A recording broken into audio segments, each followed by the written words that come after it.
আসসালামু আলাইকুম। বাংলা সংবাদে সবাইকে স্বাগত জানাচ্ছি। আমি চিন্তিয়া হক। শুরুতেই সংবাদ শিরোনাম। পিআর পদ্ধতিতে নির্বাচন নিয়ে এখনো সুস্পষ্ট ঘোষণা পায়নি, বলছেন সালাউদ্দিন।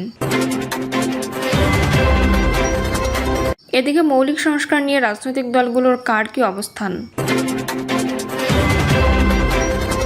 জানাবো। জুলাই সনদের আইনি ভিত্তি না দিলে বিঘ্নিত হতে পারে নির্বাচনী পরিবেশ, বলছেন নূর। প্রভাষক স্ত্রীকে খুন করে থানায় আত্মসমর্পণ স্বামীর। এবং সর্বশেষ জানাবো টানা বৃষ্টির প্রভাব কাঁচা বাজারে, ঊর্ধ্বমুখী মাছের দাম। শুনছিলেন সংবাদ শিরোনাম, এবারে বিস্তারিত। পিআর পদ্ধতিতে নির্বাচন নিয়ে এখনও সুস্পষ্ট ঘোষণা পায়নি, বলছেন সালাউদ্দিন। পিআর পদ্ধতিতে নির্বাচন নিয়ে সরকারের পক্ষ থেকে এখনও কোনো সুস্পষ্ট ঘোষণা পায়নি বলে জানিয়েছেন বিএনপির জাতীয় স্থায়ী কমিটির সদস্য সালাউদ্দিন আহমেদ। জুলাই সনদের প্রসঙ্গে সালাউদ্দিন আহমেদ বলেন, জুলাই জাতীয় সনদের খসড়া জাতীয় ঐকমত্য কমিশন থেকে সব রাজনৈতিক দলের কাছে পাঠানো হয়েছিল। সেখানে সুপারিশ সবাই গ্রহণ করেছে। সেই সুপারিশগুলো একত্র করে জুলাই সনদ প্রণীত হবে। তিনি আরও বলেন, জুলাই সনদে যেসব সুপারিশ থাকবে সেগুলো 2 বছরের মধ্যে বাস্তবায়ন করবেন বলে সব রাজনৈতিক দল প্রতিশ্রুতি দিয়েছে। ঐকমত্য কমিশন এ ব্যাপারে অঙ্গীকার ও প্রতিশ্রুতি চেয়েছিল, আমরা সেটা করেছি। এটা বাস্তবায়নের জন্য সংবিধান, আইন ও বিধিবিধানের যেসব সংশোধনীর প্রয়োজন হবে সেগুলো আমরা করব বলে প্রতিশ্রুতি দিয়েছি। বিএনপির জাতীয় স্থায়ী কমিটির এই সদস্য বলেন, ঐকমত্য কমিশনের সংস্কারের 826টি প্রস্তাবের মধ্যে 51টি বাদে বাকি সবগুলোতে বিএনপি একমত হয়েছে। 115টি প্রস্তাবে ভিন্ন মত দিয়েছে। তিনি বলেন, বিএনপি নেতৃত্বে বিগত 16 বছর ধরে বিরোধী দলগুলো আন্দোলন চালিয়ে গেছে। সবচেয়ে বেশি শহীদ, বিচার বহির্ভূত হত্যার শিকার, মামলা হামলার শিকার হয়েছে বিএনপি। সবাইকে সঙ্গে নিয়ে বিএনপি এর লড়াই সংগ্রাম চালিয়ে গেছে। বিএনপির এই নেতা বলেন, বারবার বিএনপিকে এই গণতন্ত্র পুনঃপ্রতিষ্ঠার দায়িত্ব নিতে হচ্ছে। বাকশালের পরেও গণতন্ত্র পুনঃপ্রতিষ্ঠা হয়েছে বিএনপির হাত ধরে। এরশাদের স্বৈরাচারী শাসনের পরেও দেশের গণতন্ত্র পুনঃপ্রতিষ্ঠা হয়েছে বিএনপির হাত ধরে। এবারও গণতন্ত্র প্রতিষ্ঠার লড়াইয়ে নেতৃত্ব দিয়েছে বিএনপি। মৌলিক সংস্কার নিয়ে রাজনৈতিক দলগুলোর কার কি অবস্থান। সংস্কার নিয়ে রাজনৈতিক দলগুলোর সঙ্গে জাতীয় ঐকমত্য কমিশনের দ্বিতীয় ধাপের আলোচনা শেষ হয়েছে। এই ধাপে 23তম দিনের মতো আলোচনা হয়। এর মধ্য দিয়ে মৌলিক সংস্কার প্রস্তাবে রাজনৈতিক দলগুলোর অবস্থান স্পষ্ট হয়েছে। আলোচনা শেষে জাতীয় ঐকমত্য কমিশনের সহসভাপতি অধ্যাপক আলী রিয়াজ বলেন, রাজনৈতিক দলগুলোর মধ্যে আগেই যে বিষয়গুলোতে ঐকমত্য হয়েছিল সেগুলো বাদ দিয়ে এই ধাপের আলোচনার জন্য কমিশনের পক্ষ থেকে 19টি মৌলিক সংস্কারের বিষয় চিহ্নিত করা হয়। এই 19টি বিষয়ে বেশিরভাগ ক্ষেত্রে ঐকমত্য প্রতিষ্ঠা সম্ভব হয়েছে, তবে কিছু কিছু ক্ষেত্রে নোট অফ ডিসেন্ট রয়েছে। এই 19টি গুরুত্বপূর্ণ বিষয়ের মধ্যে রয়েছে সংবিধানের 70 অনুচ্ছেদ, সংবিধানের স্থায়ী কমিটির সভাপতিত্ব, নির্বাচনী এলাকায় সীমানা নির্ধারণ, রাষ্ট্রপতির ক্ষমা সংক্রান্ত বিধান, বিচার বিভাগের বিকেন্দ্রীকরণ, জরুরি অবস্থা ঘোষণা, প্রধান বিচারপতি নিয়োগ, সংবিধান সংশোধন, প্রধানমন্ত্রীর একাধিক পদে থাকার বিধান, নির্বাচন কমিশন, সরকারি কর্ম কমিশন, দুর্নীতি দমন কমিশন, মহা হিসাব নিরীক্ষক ও নিয়ন্ত্রক এবং ন্যায়পাল নিয়োগের বিধান, প্রধানমন্ত্রীর মেয়াদকাল, সংসদে নারী প্রতিনিধিত্ব, দ্বিকক্ষ বিশিষ্ট পার্লামেন্ট, বিশেষত উচ্চকক্ষ গঠন, সদস্য নির্বাচনের পদ্ধতি ও এখতিয়ার, রাষ্ট্রপতি নির্বাচনের পদ্ধতি, ইলেকটোরাল কলেজ, রাষ্ট্রপতির ক্ষমতা ও দায়িত্ব, তত্ত্বাবধায়ক সরকার এবং নাগরিকের মৌলিক অধিকার সম্প্রসারণ ও রাষ্ট্র পরিচালনার মূলনীতি। অধ্যাপক আলী রিয়াজ জানান, সংবিধানের 70 অনুচ্ছেদের আলোচনায় অর্থ বিল ও আস্থা ভোটের সঙ্গে সংশ্লিষ্ট বিষয়ে বিএনপি নোট অফ ডিসেন্ট দিয়েছে। প্রধানমন্ত্রীর একাধিক পদে থাকার প্রশ্নে বিএনপি সহ কয়েকটি দল নোট অফ ডিসেন্ট দিয়েছে। সরকারি কর্ম কমিশন, দুর্নীতি দমন কমিশন, মহাহিসাব নিরীক্ষক ও নিয়ন্ত্রক এবং ন্যায়পাল নিয়োগের বিধান সংযোজন না করে সংশ্লিষ্ট আইন সংশোধনের মাধ্যমে তা নিশ্চিত করার বিষয়ে মত দিয়েছে জাতীয়তাবাদী সমমনা জোট, 12 দলীয় জোট, এনডিএম, আমজনতার দল ও বিএনপি। সংসদের উচ্চকক্ষ গঠনের বিষয়ে 2/3 বেশি দল ও জোট একমত হলেও বাংলাদেশের কমিউনিস্ট পার্টি, বাংলাদেশের সমাজতান্ত্রিক দল, জাতীয়তাবাদী গণতান্ত্রিক আন্দোলন, জমিয়তে ওলামায়ে ইসলাম বাংলাদেশ এবং আমজনতা দল নোট অফ ডিসেন্ট দিয়েছে।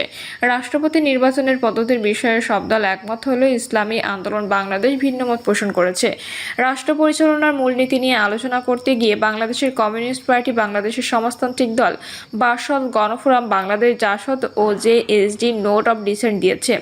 রাষ্ট্র পরিচালনার 4 মূলনীতি পরিবর্তনের প্রস্তাবের বিরোধিতা করে সিপিবি, বাসদ ও বাংলাদেশ জাসদের নেতারা জাতীয় ঐক্যমত্য কমিশনের সভা থেকে ওয়াকআউট করেন। সংসদে নারী প্রতিনিধিত্বের বিষয়ে সবচেয়ে বেশি নোট অফ ডিসেন্ট এসেছে বলে জানান জাতীয় ঐক্যমত্য কমিশনের সহসভাপতি অধ্যাপক আলী রিয়াজ।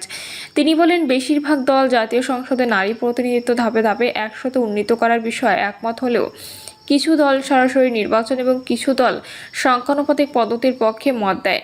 অধ্যাপক আলী রিয়াজ বলেন, 31শে জুলাইয়ের মধ্যে আলোচনা শেষ করার লক্ষ্য ছিল। আমরা তা সফলভাবে করতে পেরেছি। আগামী কয়েকদিনের মধ্যে জাতীয় সনদের পূর্ণাঙ্গ রূপ প্রস্তুত করে রাজনৈতিক দলগুলোর কাছে পৌঁছে দেব। আলোচনার বাস্তবায়ন প্রক্রিয়া সম্পর্কেও আলোচনা হয়েছে এবং কমিশনকে সে বিষয়ে দিক নির্দেশনার অনুরোধ জানিয়েছে দলগুলো। কমিশন মনে করে বাস্তবায়নের জন্য সুস্পষ্ট পথ নির্দেশ প্রয়োজন।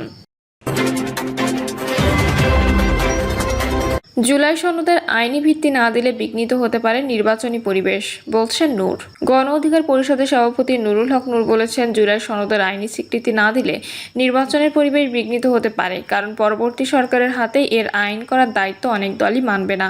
নূর বলেন, কিছু বিষয়ে নোট অফ ডিসেন্ট থাকলেও অধিকাংশ দলই ঐক্যমত্যে পৌঁছেছে। সবার মধ্যে আন্তরিকতা ছিল, তাই এটি যেন বৃথা না যায়। প্রয়োজনে দলগুলোর সঙ্গে আরেকদিন বসে প্রধান উপদেষ্টা চূড়ান্ত সিদ্ধান্ত নেবেন। যে প্রক্রিয়ায় হোক, জুলাই সনদের আইনি স্বীকৃতি দিতে হবে, অন্যথায় এটিকে করে আবারও অস্থিতিশীল পরিস্থিতির সৃষ্টি হতে পারে। তিনি বলেন, অনেকে জুলাই সনদ ও ঘোষণাপত্রকে এক করে ফেলেন। জুলাই ঘোষণা হলো জুলাই আন্দোলন ও ঘটনা প্রবাহের স্বীকৃতি, আর সনদ হলো রাষ্ট্রের কাঠামো সংস্কারের দলিল।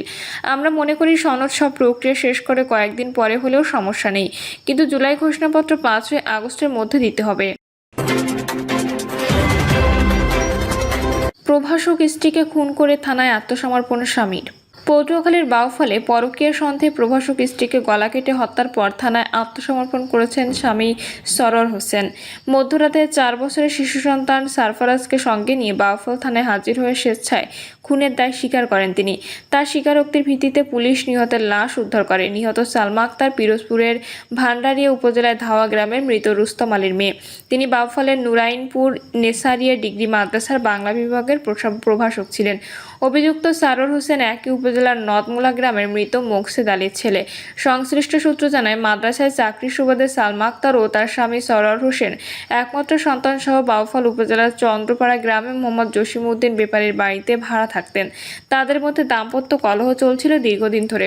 বিকালে ওই কলহের জেরে স্বামী সরোয়ার ঘরে থাকা ধারালো দা দিয়ে স্ত্রীর ঘাড়ে কোপ দেন। ঘটনাস্থলে মারা যান সালমা আক্তার। হত্যাকাণ্ডের পর বাসার দরজা জানালা বন্ধ করে শিশু সন্তানকে পালিয়ে যান সারোয়ার। পরে মধ্যরাতে থানায় হাজির হয়ে পুলিশের কাছে সবকিছু স্বীকার করেন তিনি।